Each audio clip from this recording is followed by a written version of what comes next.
سوى نكسب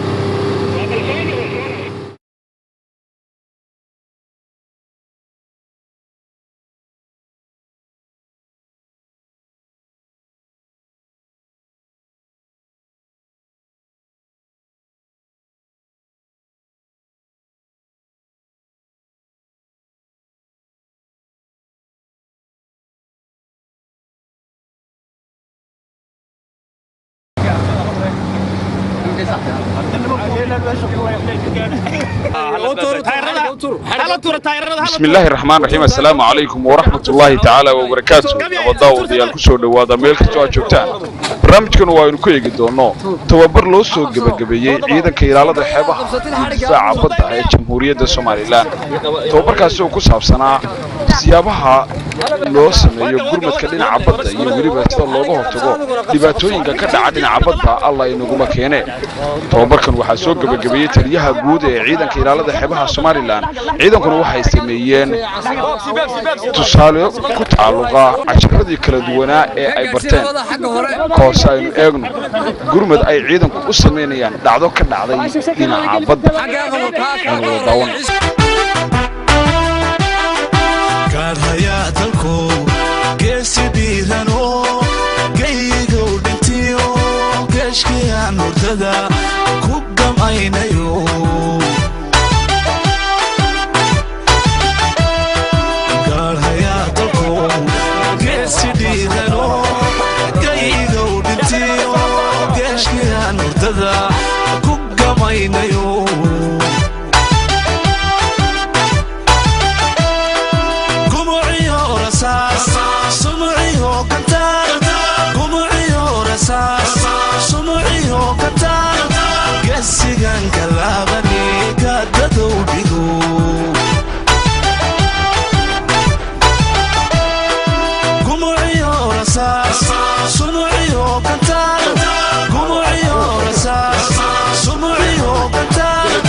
حالة المركب وحكي سؤال الحالة هذا وضعك بس هذا ما هدي اللي بدبادية والحمد لله أي بدباديين عيدا كان كوست جار كان السوداني له أنت اللي قد دبالين كريت هذا بالتي أسكت بدبالين كذا دباش وحن سكت بدبالين كذا إن أنقارين شن بريد إن الجدو ونال ويقطون تهي حبايا سوماليلاند waxaan coast guard qaybta dhaqaatiirta markii aanu gurmadkeygii kale ciidanka ka madax raacnay soo badbaadinay restaurant samaysnay rigsiyuu samaynay afar nin oo badda ku dhacay oo xaaladooduna markaa khatar ku sugnayd insha Allah ilaahay waa nagu soo badbaadiyay si fiican ayaanu ugu soo guuleysanay haddana xaaladooda nabadgelyo aad bay u fiican كلي مركانو سميني خطرتان سو فو سارتay afartan oo kulli badalkoodu isla markaana dhaqaatiirta ka tirsan ilaalada xeebaha ay ka soo gaareen nimankan oo aan haba yaraatay wax dabaal garanayn markii aad waraastay ku laftigeenu saal laftigeedu ciidamada ilaalada xeebaha oo isku jiray qaybo fara badan haddii aan ka hadlo qaybtan anagu qaabilsan dhaqaatiirta khatarta badda kulli waxaan oran karaa waa dhibaato aad u baahan qof aan dabaal garanayn oo isku sii daayay badda saal laftigeeda caafimaadkan aan u fidinay nimankan gargaarka degdega ah waanu ku guuleysanay saadiraadad waxa filayaa imika caafimaadkoodu inuu taam yahay nimankan afarta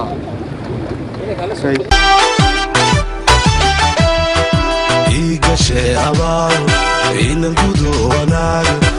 igashe abaal inan gudo wanaag way gudboontahay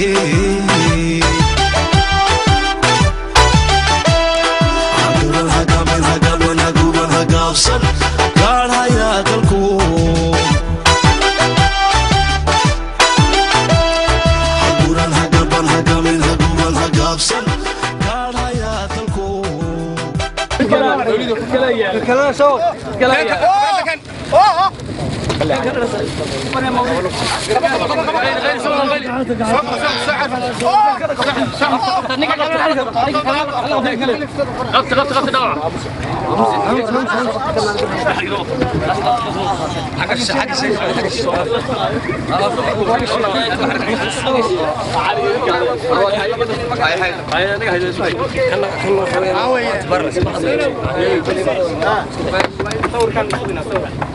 هو كفر يا ورد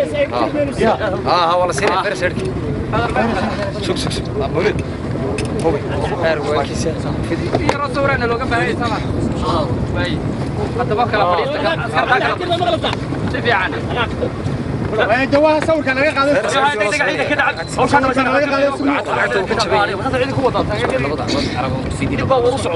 كانوا wax ka qaadayo kan wax ka qaadayo waxayna hagaagsadeen in baan soo beenaa ka dacad dacsan waxay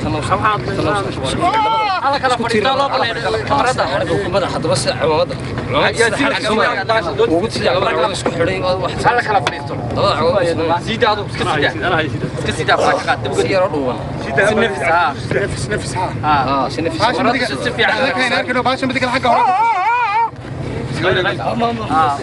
أريد ساعدة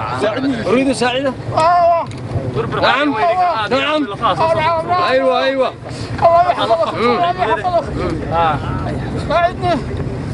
وانا كده وعي سوق هالسيسي وينك كان قال لي انت جباد يا سبع hadda ugu sameeyo عرب كاس ما labada luqad wax ana dawla dhageysan markaa inuu nafsan adoo nafsan عرب الورية محمد مولد لبضة كبعصة سكوت الله كبعصة ولا لسه لبضة سكر هو تمنين كان هو تمنين كان قاعد هذا كان هوسط حالة هذا كورة انت هاد بدك كتيرتي انت waxaan ku jiray 3 cisho 3 cisho xagee markaa aad ku qanqormatay kala timid doontii asaarnay markii hore muuqaan ka soo raacay muuqa Soomaalidii Yemen baad ahayd adigu ka soo qaxday Soomaa marka xagee ka soo qabteen ciidanka xagee ka heleen ay kugu soo gurmadeen gurmadka ciidanka badda uu ka helay Soomaaliland badweynta anagu ku qorqoranay 3 shan malin inay ku jiray badda ma islahayd marka nolol baa suuragal ah intii aanu ciidanka badda ku imanin adigu mise waxa qof hadi hore ba u qancayba ma waa qanacsanay nolol ma baan filaynin marka dhammaan aragnay ciidamada badda markaas uun baabaan aragnay inaan adduunyo joogno laakiin ma naafilana ka waran gurmadkii iyo gargaarkii marka ay ku fidiyeen ciidanka badda xaaladda caafimaad iyo takala ee bini'aadanimada aad iyo aad bay fiicanaayeen aad iyo aad baa lagu qabtay lagu soo gurmaday ma markaa ma naafileynin intaan walba markaa waa si fiican baa lagu soo gurmaday adiga waxaana loo sheegay markii lagu helay adiga dadkii la soo badbaadiyay aad ka mid ahayd adigoo kale inaanad haynin inaad xaaladaadu caadi ahayn oo aad unconscious ku jirtay oo aanad xataa is ogeyn oo aanad neefsanaynin marka wuxuu baad ku wareysay iyagoo ciidanka badda ku daweynaya Soomaa deelay gargaar iyo gacanta lagu hayo baan markii dambe ayun baa soo meerawday marka hadda xaaladaadu iyo dareenkaagu sidoo yahay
goobaha laga heli karo marka si aad iyo aad ugu samay arrintaas ilaahay uu naga aqbalay waa ciidan faraad iyo aad bay maasay sida ciidanku soo sheegay waxa yahay dhaawac ku yaala waxa weeye kaga yaala ruuga adinka bidixda iyo dhabarka waxa lagu wadaa inuu yahay ninkii leaderka ahaa waa taariikhiyay waa kontrabariste marka aad iyo aad wayna muuqataa si uu badbaadiyeen maanta waxaa marti inoo ahaa hay-adda aad baan ugu mahadinaynaa balse diyaargarowgan sidii uga dhacay cadan horey waa loo wadi wax maanta bilaabeen maaha wax shalay bilaabmeen maaha oo wax muddo socday aad baan ugu hambalyaynaya saraakiishii hawshan gacanta ku haysay ee siyaanadaha iyo kuwii dambe wax ka bartay iyo intii dambe dhalinyaro hadda diyaarka ah sidoo kale taliyaha iyo mas'uuliyiinta gobolka ayaa ka qayb galay isla markaana soo gabagabeeyay tababar ku saabsan gurmadkaasi degdeg ah ee dhinaca badda ay barteen ciidamada ilaalada xeebaha Soomaaliland tababar kala duwan oo kor loogu qaadayo ciidanka ilaalada xeebaha Soomaaliland ayaa ka socda magaalada Berbera iyo xarunta guud ee ciidanka ilaalada xeebaha ee Berbera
maanta waxaan halkan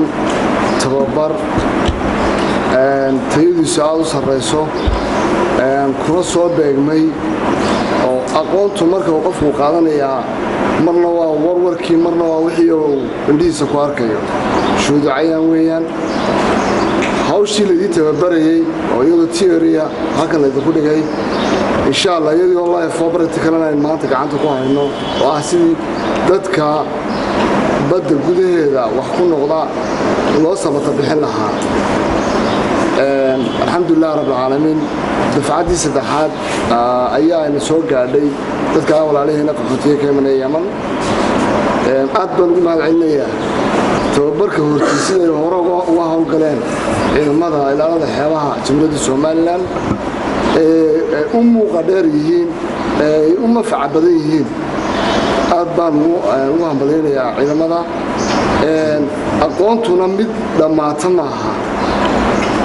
waa mid ilaa inta uu qof ka dhimanayo maalin walba u baahan yahay marka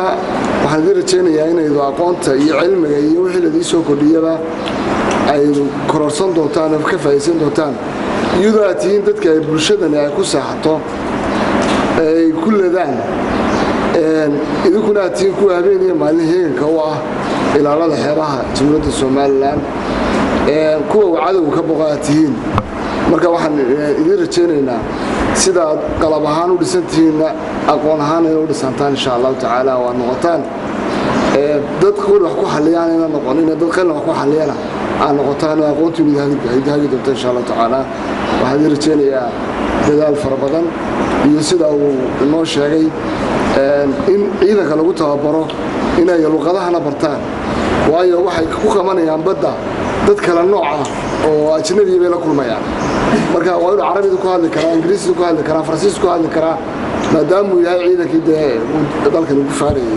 marka insha Allah waxaan rajaynayaa guul baan rajaynayaa iyo dadaal fara badan madaxdiina ay dadaalaysaana hadba haruubka ciidaydii haysa waxay ku soo ruduun baa idinka idin manaya madaxdeeda xukuumadda mas'uuliyiinteedii ah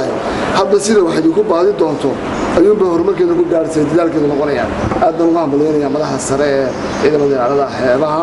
ee admiraalku uu hogaaminayo assalaamu calaykum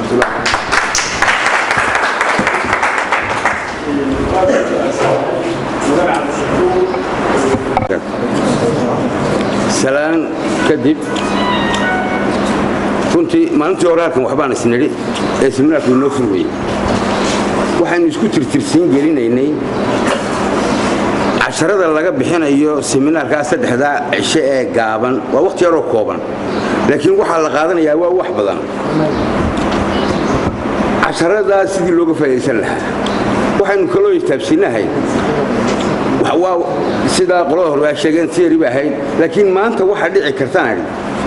in badda lagaga baahdo maanta gurmadkii lagu tababaray habeenadan inta ninka qoxoojigu yimaanayeen 3 maalmood ba ciidanku waxay diyaar u ahaayeen iyo doonyahooguba waxay diyaar u ahaayeen maraakiibta iyo doonyaha dadka qaxootiga awooday inay soo garab galaan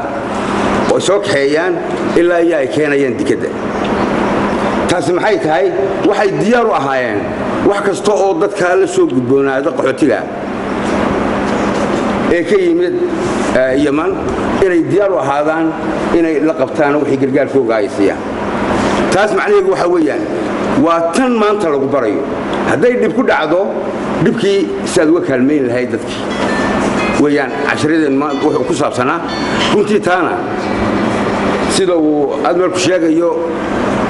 amba qolada casharada bixisa ay noo sheegeen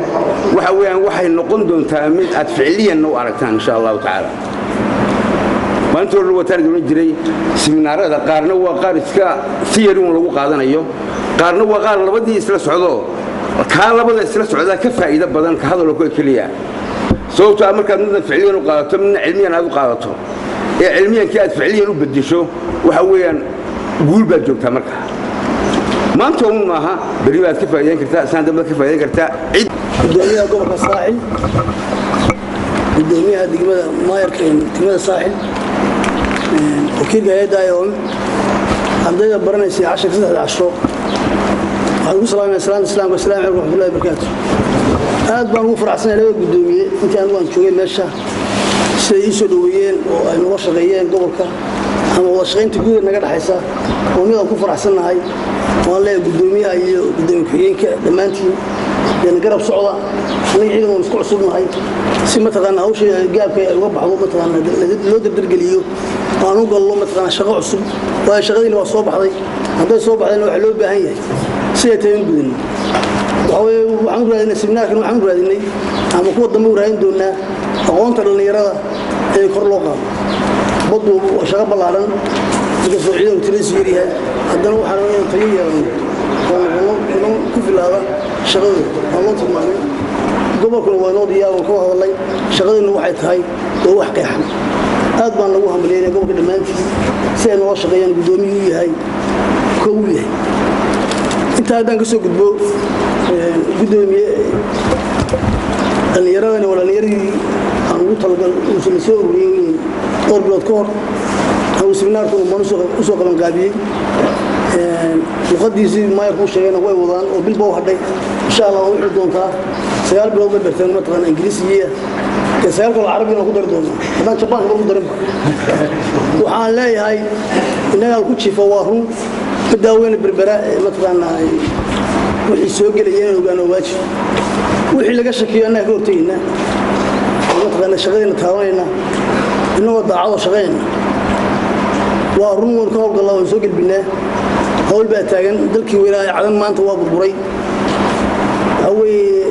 waxaan soo socda hawl adag waxaan geynay ciidanka dhamaantood si dagaalka maanta u dhacay istaanbaan geynay ilaa sala ilaa mayd waxay diyaar u yihiin inay xeebta wixii ka yimaada ay ilaaliyaan wax kasta ay iman kara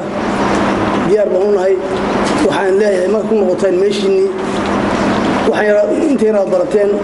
inaad ku noqotaan goboladiinii kuwii kale si faa'iideysaan laakiin waxaan ku dadaali doonaa waan gobolka hortiisa ku sheegayaa kaliya ma meel walba in seminaarada meel kasta doon hadii la ka dhigo waa islaamiya wassalaamu alaykum wa rahmatullahi wa barakatuh barnaamijyo kala duwan oo taxanaha ayaynu ka diyaarin doonaa isla markaana aynu ku milicsan doonaa ciidanka ilaalada xeebaha iyo sida ay uga hawlgalaan xeebaha kala duwan ee Soomaaliland barnaamijka waxaa idinla socodsiinaya anigoo Mukhtaar Cabdiraxmaan Maxamuud tan iyo kulanti dambe waxaan idinku dhaafayaa assalaamu alaykum wa rahmatullahi wa barakatuh